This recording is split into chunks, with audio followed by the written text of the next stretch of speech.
हमारी संस्कृति, हमारे संस्कार सदा रहे हमारे साथ।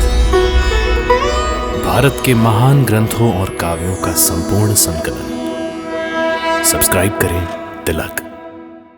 कई तरीके की एलईडी लाइट्स आपके घर और ऑफिस के लिए। GR LED lights, make India bright.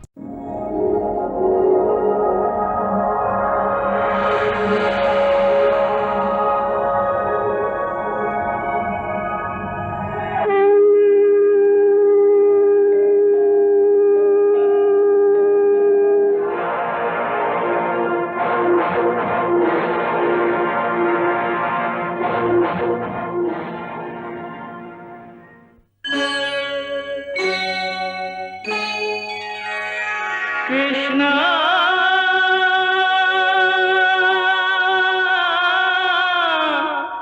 Krishna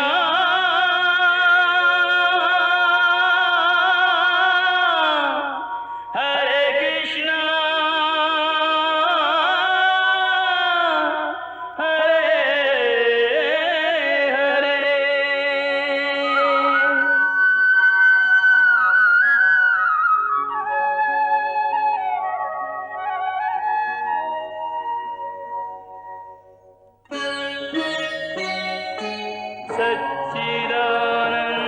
सच्चिदानन्दरूपाय विश्वोत्पत्त्यादिहेतवे तापत्रयविनाशाय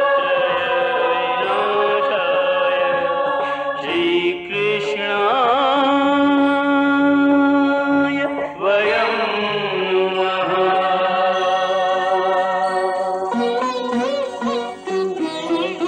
श्रीकृष्ण गोविंद हरे मुरारे, हे नाथ नारायण वासुदेव। हरे कृष्ण राधे कृष्ण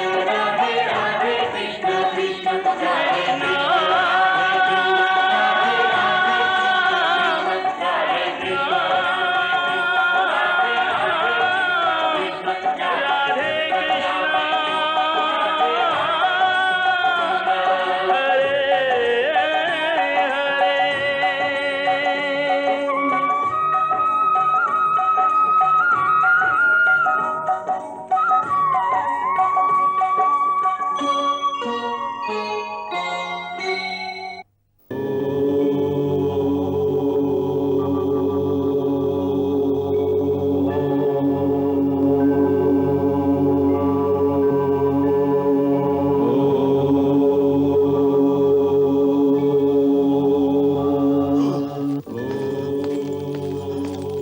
प्रभु प्रभु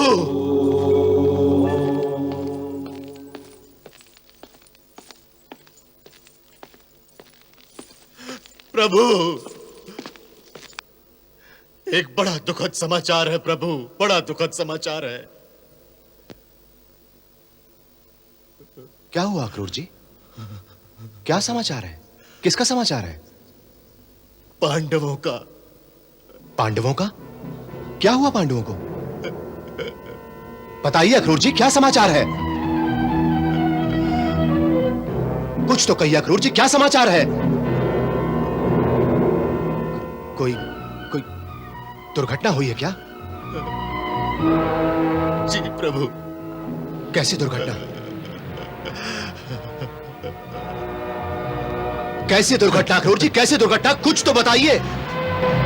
प्रभु, पांचों भाई अपनी माता के साथ वारणावत तीर्थ स्थान पर भगवान शिव की वार्षिक पूजा के लिए गए हुए थे। हाँ तो? अभी अभी हस्तिनापुर से सूचना मिली है कि वहां के राजभवन में जहां वो ठहरे हुए थे,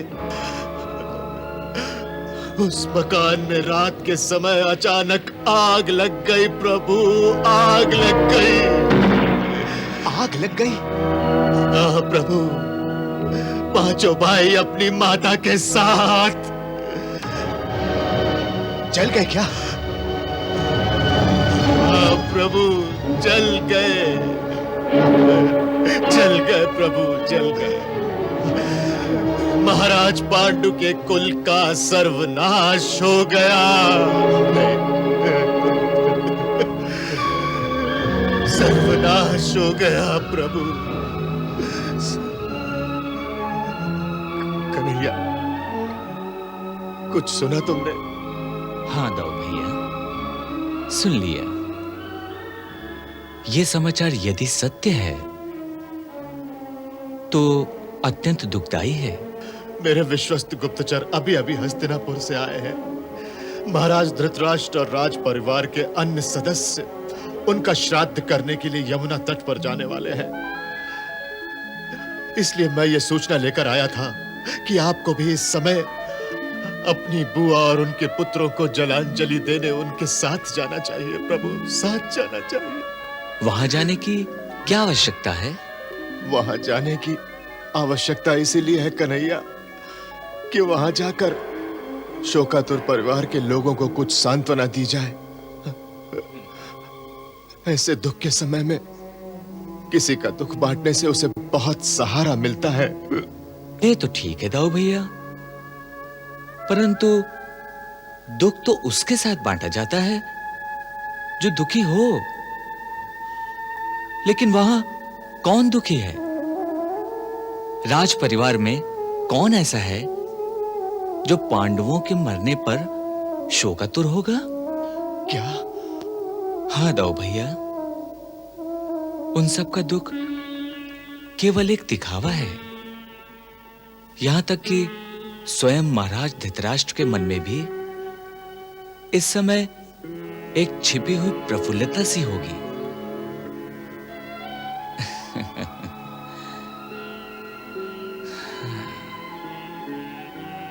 वास्तव में दाऊ भैया, यही संसार की रीति है कि मरने वाले के लिए कोई भी नहीं रोता। पति पत्नी, भाई बहन, बेटा बेटी सब अपने अपने नुकसान के लिए रोते हैं, और केवल उतना ही रोते हैं जितना उनको निजी तौर पर नुकसान होता है, बस। अन्यथा मरने वाले के लिए तो ना किसी को कोई चिंता होती है और ना ही कोई रोता है। कोई भी नहीं, केवल एक को छोड़कर। वो एक कौन?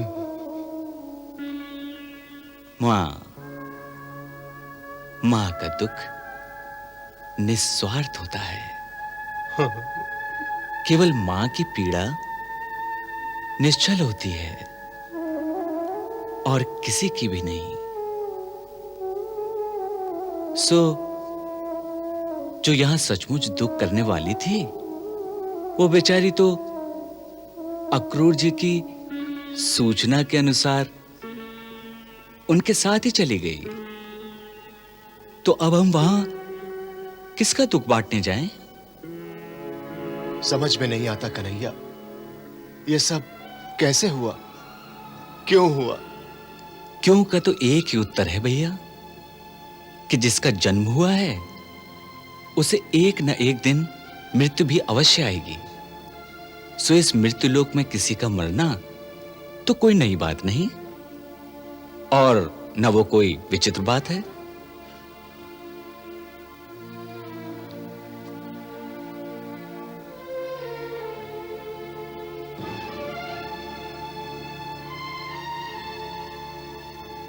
वो बात विचित्र नहीं है, लेकिन जो मैं अब देख रहा हूं वो अवश्य विचित्र बात है। ऐसी कौन सी विचित्र बात देख रहे हैं आप भैया? मैं देख रहा हूं कि बुआ कुंती और पांचों पांडवों के मरने का तुम्हें कोई दुख नहीं है। हाँ भैया, ये समाचार सुनकर हमें कोई दुख नहीं हुआ। क्यों? क्योंकि शास्त्रों में भी ऐसा ही लिखा है कि प्रत्येक प्राणी की मृत्यु निश्चित होती है। सो ज्ञानी मनुष्य को किसी की मृत्यु पर शोक नहीं करना चाहिए। ज्ञानी मनुष्य? हाँ।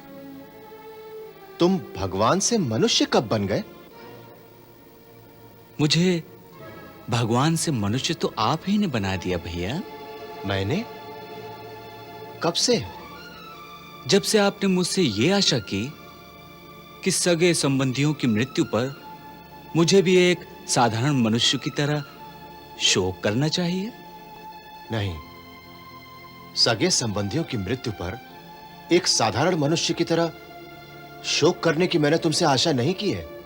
फिर मैंने भगवान की भांति शोक करने की आशा की है तुमसे। भगवान को भी कभी दुख होता है? यह माना कि भगवान कभी दुखी नहीं हो सकते, परंतु एक बात ऐसी है जिसके कारण भगवान भी विवल हो उठते हैं, वो भी तड़प उठते हैं, और वो है उनके भक्त का दुख। अगर उनके किसी भी भक्त पर विपदा आन पड़े तो वो भी तड़प उठते हैं। और अर्जुन तो आपका परम भक्त है और सखा भी, जिसकी रक्षा का वचन आप उसके पिता इंद्र को दे चुके हैं। आपके भक्त की मृत्यु हो जाए और आप ना तड़पें, विवल ना हो, यह संभव नहीं है। परंतु जिसकी रक्षा का वचन हमने दिया है, हमारे होते हुए उसकी मृत्यु कैसे हो सकती है? ये आपने नहीं सोचा भैया?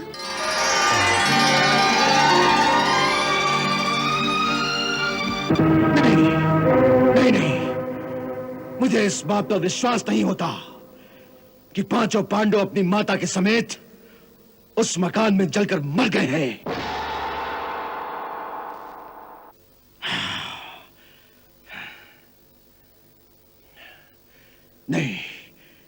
नहीं, यह संभव नहीं है। परंतु जो हो गया है उसे आप कैसे झुठला सकते हैं? आचार्य, आप तो अपने शिष्यों को अच्छी तरह से जानते हैं। अर्जुन और भीम ऐसे पराक्रमी पुरुष सिंह क्या एक जलते हुए मकान के अंदर जलकर मर सकते हैं? नहीं, कभी नहीं। यदि भीम चाहता तो अपने एक ही कंधे से धक्का देकर उस मकान की मोटी से मोटी दीवार को गिराकर निकलने का रास्ता बना लेता। और अर्जुन जैसा धनुर्धर क्या एक चूहे की तरह मर जाएगा? वो अपने एक वरुणास्त्र से इतना जल बरसा सकता था कि यदि पूरी नगरी में आग लग जाए तो वो भी बुझ जाती।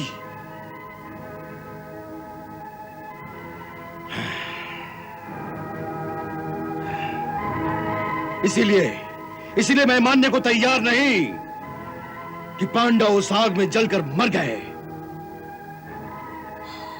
परंतु वो 6 कंकाल जो मिले हैं, उस प्रमाण को हम कैसे झुठला सकते हैं? यही एक प्रमाण है जिसका मैं खंडन नहीं कर सकता। फिर भी न जाने क्यों मेरी आत्मा को विश्वास है, जैसे कोई अज्ञात शक्ति मुझसे कह रही है कि यह समाचार मिथ्या है। यह समाचार मिथ्या है।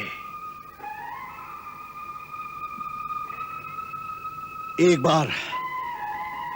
बार पूज्य भ्राता वेद व्यास जी ने मुझसे कहा था कि इंद्रपुत्र अर्जुन सारे संसार को विजयी करके अपने बड़े भाई युधिष्ठिर को चक्रवर्ती राजा बनाएगा। और ज्योतिष विद्या के अनुसार अर्जुन की जन्म कुंडली भी यही कहती है। आचार्य, वेद व्यास का वचन कैसे झूठा हो सकता है? ज्योतिष शास्त्र कैसे झूठा हो सकता है? कभी कभी गणित में भी भूल हो सकती है, क्योंकि महामुनि वशिष्ठ ने स्वयं राम के राज्याभिषेक का शुभ मुहूर्त निश्चित किया था,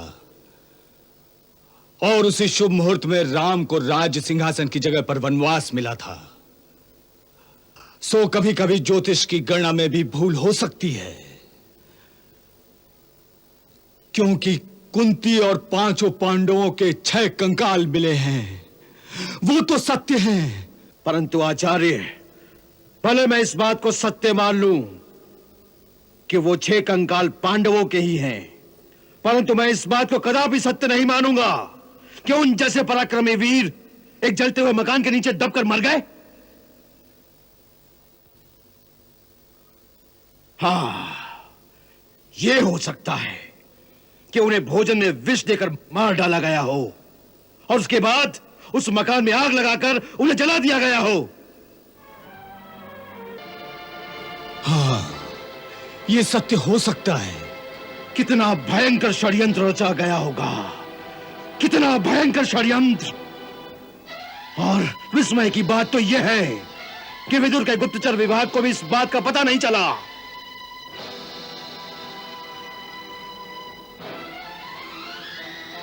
जो कुछ भी हुआ उसका एक ही परिणाम है। अब दुर्योधन को युवराज बनाया जाएगा। हाँ, और अब हमें उसे स्वीकार करना होगा। युवराज दुर्योधन के श्री चरणों में उनके मामा का नमस्कार स्वीकार हो। नहीं मामा श्री, नहीं, नमस्कार नहीं, आशीर्वाद, आपका आशीर्वाद। अरे वो तो है भांजे। मैं तुमसे एक ही सीधा सा प्रश्न पूछना चाहता हूं विदुर। क्या सचमुच वारणावत के उस मकान में सहसा आग लग जाने से ही पांडवों की मृत्यु हुई है? तुम्हारा राजनीति का ज्ञान क्या कहता है? तुम्हारे अपने अनुमान में यह दुर्घटना सच्ची लगती है या नहीं?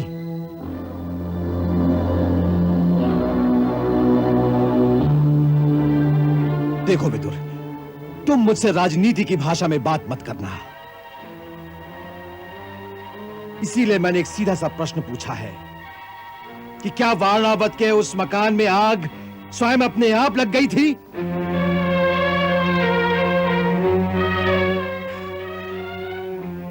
देखो, अगर सत्य जानते हो तो साफ साफ बताओ, और अगर सत्य नहीं जानते हो तो अपने अनुमान से बताओ।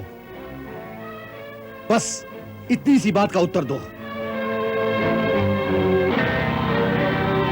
तातश्री, इस विषय में अनुमान लगाने की आवश्यकता नहीं, क्योंकि मैं अच्छी तरह जानता हूं कि उस मकान में आग अपने आप नहीं लगी। अर्थात आग लगाई गई? जी।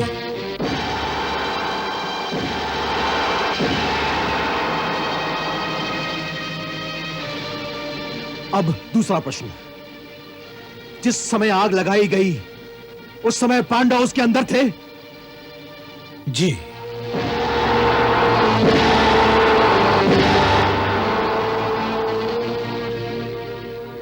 और वे जीवित थे या उन्हें मारकर वहां फेंक दिया गया था? जी, जीवित थे और अंदर थे। जीवित थे तो होश में थे या बेहोश थे? जी, होश में थे। नहीं, ये झूठ है। विदुर, तुम अच्छी तरह से जानते हो कि भीम के शरीर में 10,000 हाथियों का बल है। उसकी एक ही मुष्टि के प्रहार से उस मकान की दीवारें टूट सकती थी। फिर वे उस मकान की दीवारों को तोड़कर बाहर क्यों नहीं निकल आए?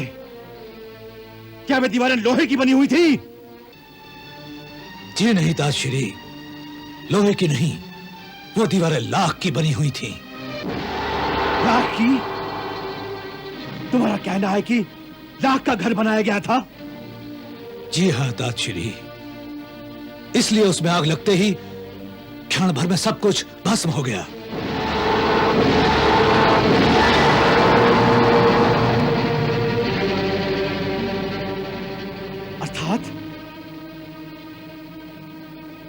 अर्थात एक लाक्षागृह बनाकर उनकी हत्या की गई?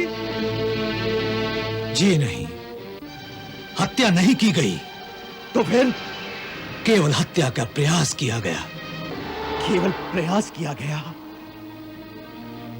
हत्या नहीं की गई, प्रयास किया गया, हत्या नहीं की गई। तुम कहना क्या चाहते हो विदुर? तुम कहना क्या चाहते हो? केवल इतना ही तातश्री कि शत्रु ने पांडवों की हत्या करने की कोशिश अवश्य की, परंतु हमें ठीक समय पर पता चल गया, इसलिए उनकी योजना सफल ना हो सकी। हाँ?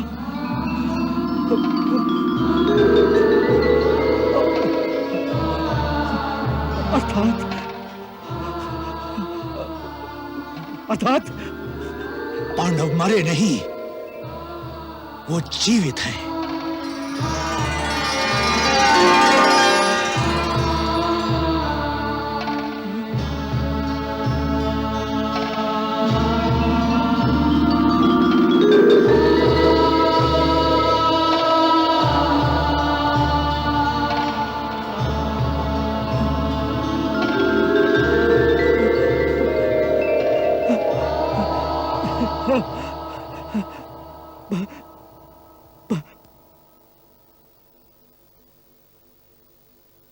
ताजश्री,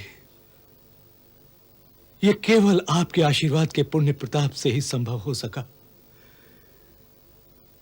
अन्यथा शत्रु ने तो हमें मात दे ही दी थी।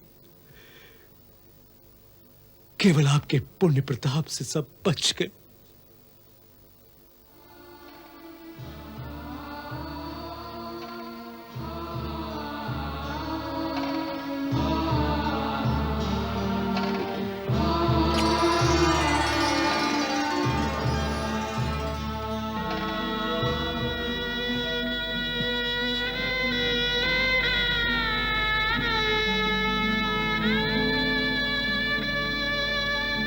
इस समय मुझे कुछ मत सुना। ये सारी बातें मैं बाद में विस्तार से सुन लूंगा। इस समय तुम मेरा आशीर्वाद ले लो, मेरा आशीर्वाद ले लो, क्योंकि तुमने जो ये महान कार्य किया है, इसके लिए जो चाहे वर मांग लो विदुर, जो चाहे वर मांग लो। मैं सत्य प्रतिज्ञ हूं, इसीलिए जो कुछ कहूंगा वो कभी मिथ्या नहीं होगा। प्रभु प्रभु मेरे वचन की लाज रखेंगे। विदुर विदुर, मैं तुम्हारे कार्य से अति प्रसन्न हूं, अति प्रसन्न हूं विदुर, अति प्रसन्न। इसलिए तुम जो चाहे मांग लो, जो चाहे मांग लो विदुर।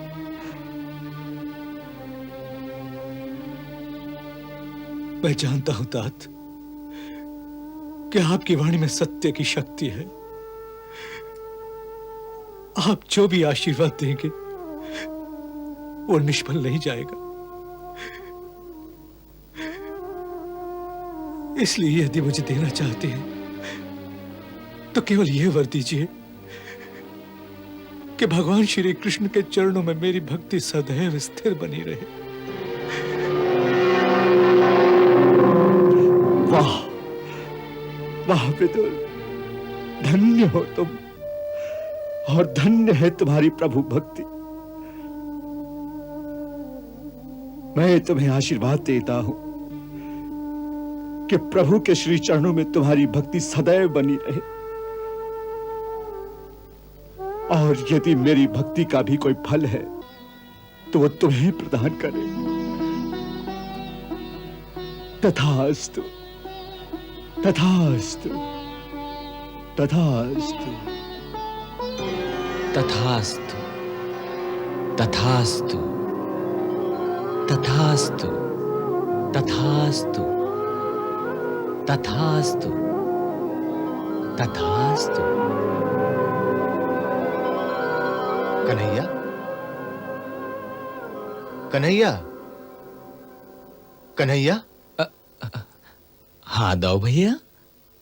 कहां खो गए थे? कहीं नहीं। क्या बात है? उस दिन तुमने बताया था कि पांचों पांडव जीवित हैं। हाँ, परंतु तुमने अब तक यह नहीं बताया कि वो हैं कहां। वो जहां पर भी हैं सुरक्षित हैं। परंतु वो किस अवस्था में है कन्हैया?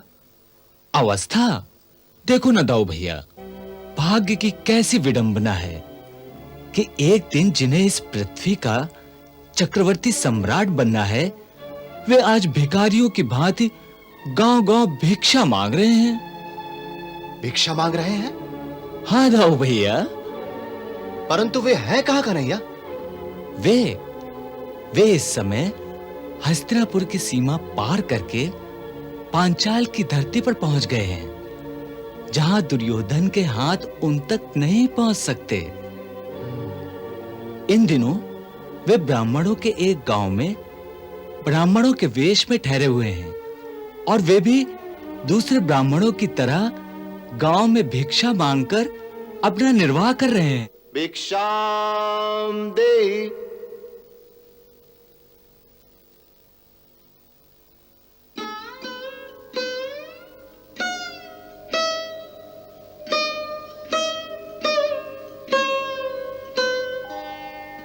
सुखी रहो पुत्री।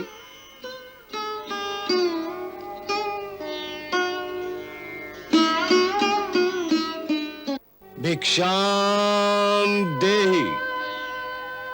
भिक्षां देहि।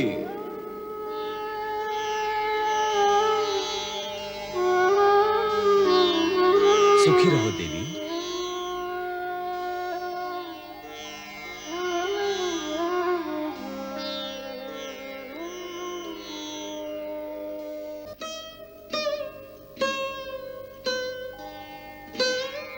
बड़े भैया आज हमें खीर मिली है, बहुत आनंद आएगा। खीर मुझे खाने को नहीं मिलेगी। क्यों? क्योंकि भीम भैया छोड़ेंगे तब ना। खीर उन्हें अति प्रिय है। चिंता न करो, मैं तुम दोनों के लिए भीम से थोड़ी सी खीर ले लूंगा। ठीक है, चलें? हाँ बड़े भैया। चलो।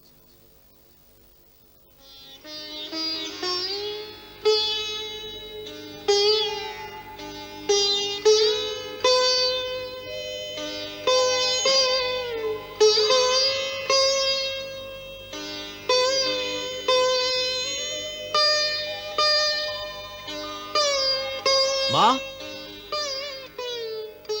हम भिक्षा ले आए हैं। पांचों बांट कर खा लो। पर बांटना तो आपको ही पड़ेगा ना। अच्छी बात है, तुम लोग स्नान कर लो, मैं आती हूँ। अच्छा माताश्री।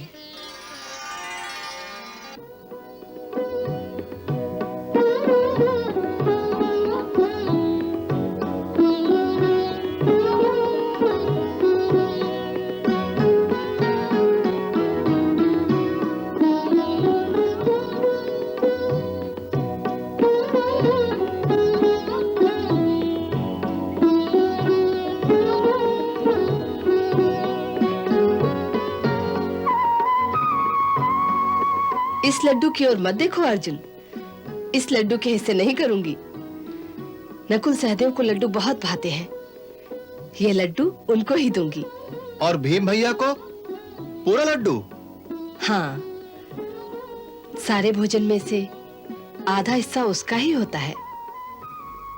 हाँ, मेरी वस्तु पे नजर ना लगाना, वरना तुम्हारा हिस्सा भी खा जाऊंगा। अर्जुन भैया, आप मेरे हिस्से का लड्डू ले लो। रहने दो बचुआ, हम छोटे भाइयों का हिस्सा नहीं लेते और बड़े भैया से कुछ मिलने वाला नहीं। बस यही कष्ट है मंझले होने का। छोटे से अन्याय नहीं कर सकते और बड़े का अत्याचार सहना पड़ता है।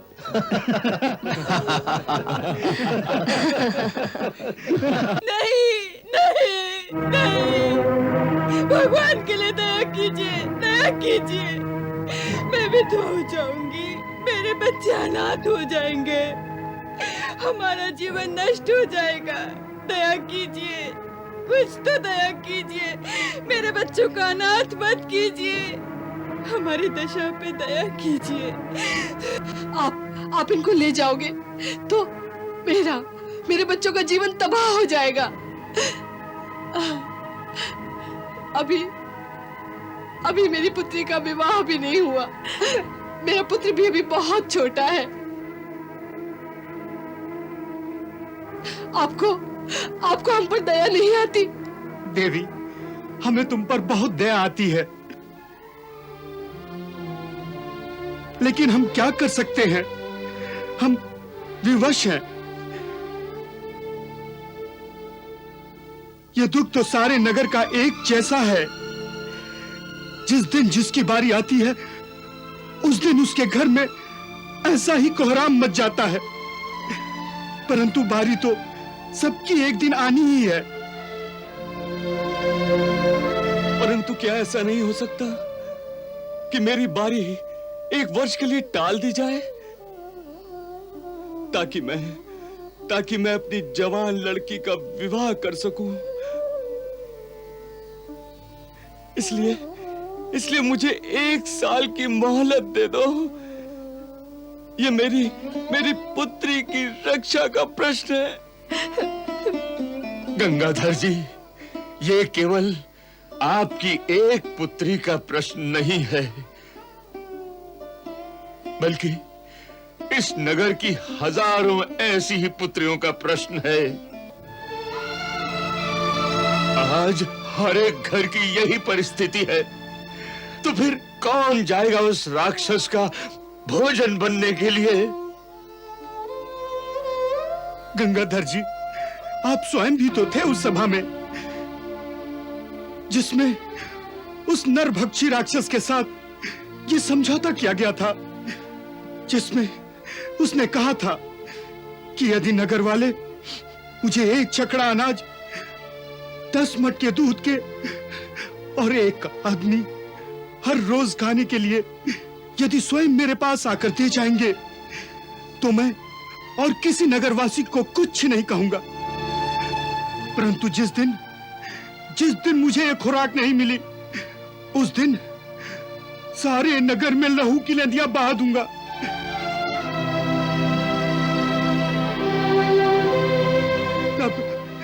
तब हम सब ने मिलकर ये समझौता किया था और ये तय किया था कि अनाज और दूध के मटके तो प्रतिदिन नगर वाले मिलकर जुटा देंगे, परंतु एक आदमी बारी बारी से एक एक घर से हर रोज भेजा जाएगा। महोदय, अब प्रस्थान करने की तैयारी करें। नहीं, हे निज श्रेष्ठ, हे ब्राह्मण शिरोमणि,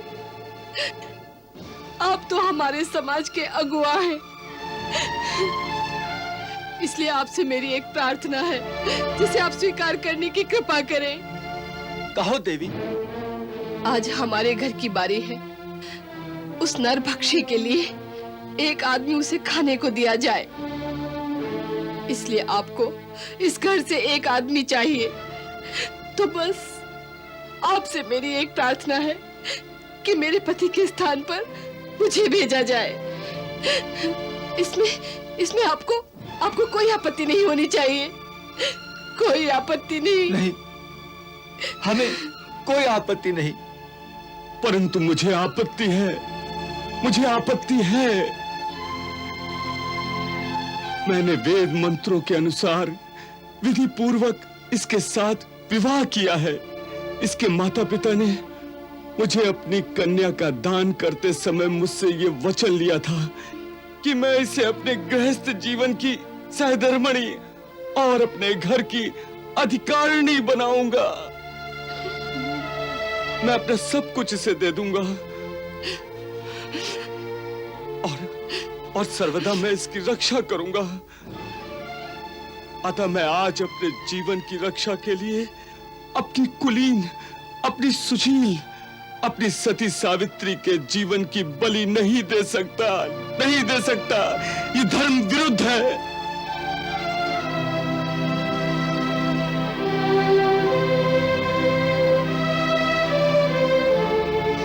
आपने अपने धर्म की बात कही, परंतु मेरा भी तो एक धर्म है। शास्त्र के अनुसार नारी का सबसे बढ़कर यही एक सनातन कर्तव्य है कि आवश्यकता पड़ने पर वो अपने पति के लिए अपने प्राण भी न्यौछावर कर दे। यही सबसे बड़ा एक धर्म है जिससे इस लोक में यश और परलोक में अक्षय सुख की प्राप्ति होती है। मेरी दूसरी युक्ति यह है कि मेरे पति और मेरी संतान को थोड़ा दुख अवश्य होगा, परंतु पिता के होते हुए इनका भविष्य उज्जवल होगा, इनका जीवन सुरक्षित होगा। एक विधवा की जवान लड़की की ओर दुराचारी लोग ऐसे घूरते हैं जिस प्रकार जमीन पर गिरे हुए मांस के टुकड़े पर पक्षी बार बार झपटते हैं। इनकी रक्षा के लिए इनका रहना बहुत आवश्यक है। इनके जीवन का मोल मेरे जीवन से कहीं अधिक है। इसलिए आप मेरे पक्ष में निर्णय लीजिए। कोई भी निर्णय करने से पहले आपको मेरी भी एक प्रार्थना सुननी होगी। कहो पुत्री, कहो। हे महात्मा, मेरी आपसे यही प्रार्थना है कि मेरे माता पिता के स्थान पर उस राक्षस के आहार के लिए मुझे भेज दिया जाए। हे पुत्री, हम तुम्हारी ऊंची भावनाओं का आदर करते हैं, परंतु तुम्हारे माता और पिता दोनों इसे नहीं मानेंगे। क्यों नहीं मानेंगे? नहीं, हे महात्मा, सब जानते हैं कि कोई भी माता पिता सदा के लिए अपनी कन्या को घर में नहीं रखते। सो मेरे माता पिता भी अति शीघ्र ही मेरा विवाह करके मुझे इस घर से भेजने की तैयारी कर रहे हैं। इसलिए जब मुझे उन्होंने इस घर से भेजना ही है, मेरा परित्याग करना ही है, तो आज ही क्यों न किया जाए। नहीं, जिससे मेरे द्वारा संतान के धर्म का पालन भी हो जाएगा।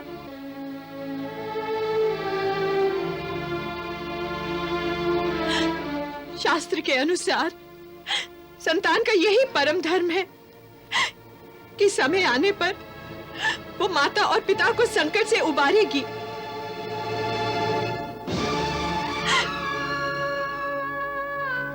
आपको मेरे ही पक्ष में निर्णय करना चाहिए। बेटी, आपको मेरे ही पक्ष में निर्णय करना चाहिए।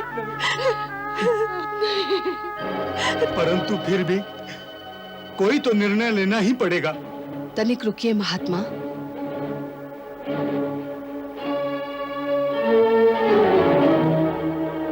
आप अंतिम निर्णय करने से पहले आपको मेरी भी एक प्रार्थना स्वीकार करनी पड़ेगी। किंतु आप कौन हैं? मैं इस नगर में एक अतिथि हूं। इस ब्राह्मण दंपति का बड़ा उपकार है हम पर। इन्होंने हमें अपने घर में शरण दी है। इसके अतिरिक्त आपके सारे नगर का भी हम पर उपकार है। इस विधवा के बच्चे प्रतिदिन यहाँ के नगर वासियों से भिक्षा लेकर आते हैं, जिससे अब तक हमारा जीवन निर्वाह हुआ है। जिस नगर ने हमें आपातकाल में आश्रय दिया हो, हमें हर रोज भिक्षा दी हो, उसके प्रति हमारा भी एक उत्तरदायित्व है।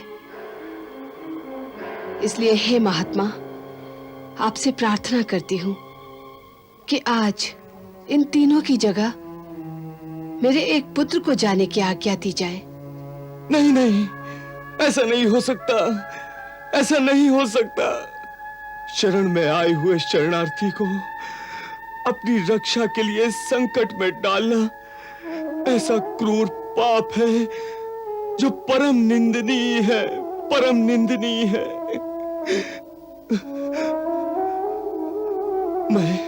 मैं अपने तुच्छ स्वार्थ के लिए अपने अतिथि के प्राणों का नाश कराऊं, ऐसा कदापि संभव नहीं, कदापि संभव नहीं।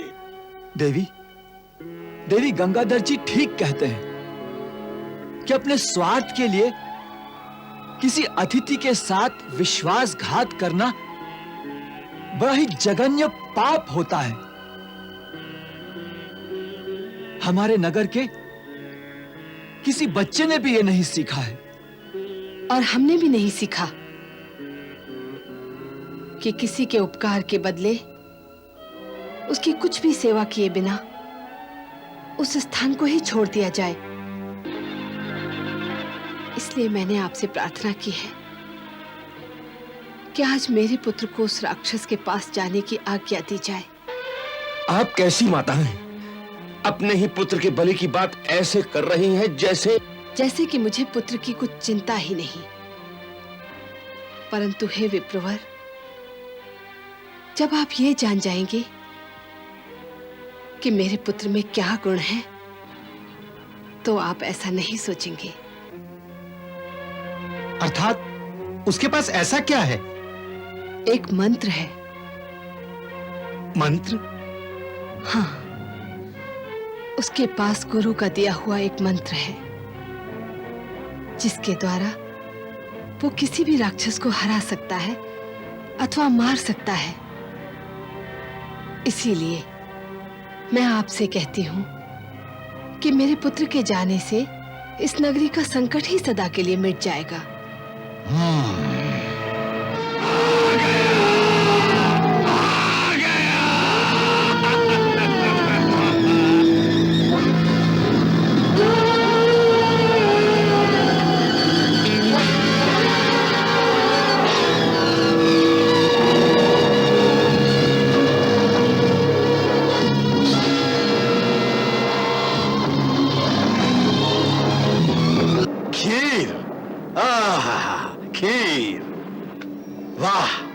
आज तो आनंद, परमानंद आ गया।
चरितं गुणानुवादं तत्प्रेरणा अहं करोमि मम भावगीतं हृदयस्य प्रीतं त्वत्पद्मपादे समर्पयामि।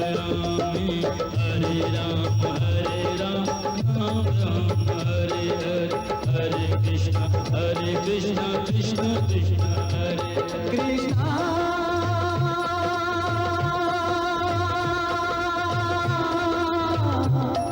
कृष्णा